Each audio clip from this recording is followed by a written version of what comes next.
এগুলা মাটি রেডি ওর দেখি তা মাটি হইতে পারবাই নি।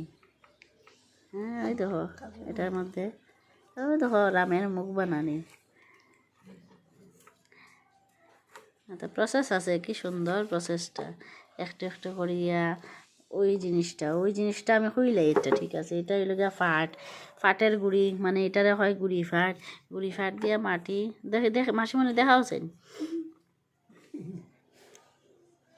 দেখো তাই গুড়ি ফাট লইয়া ওরকম মাটির মধ্যে বিছাইয়া এটা দিয়ে মাটি এটা বানাইবা যে মূর্তি যেন বানাই নানি মানুষে মূর্তির আঙ্গুল বানাইবে নানি খো না মাসিমণি খো আমি শুনি আঙ্গুল বানাইবার মাটি এটা কি সুন্দর বানাইতরা ওই গেছে নি এটা না লাগব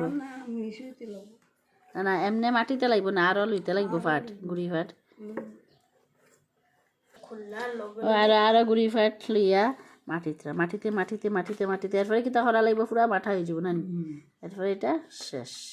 তারপরে আঙ্গুলের শেপ বানাইবানি রাখাইব না কিতা না জাগাত নিয়ে আঙ্গুলের শেপ বানানিব। তো টাটা দেখো কি সুন্দর তাই বানাইতরা আমরা মাসিমণি।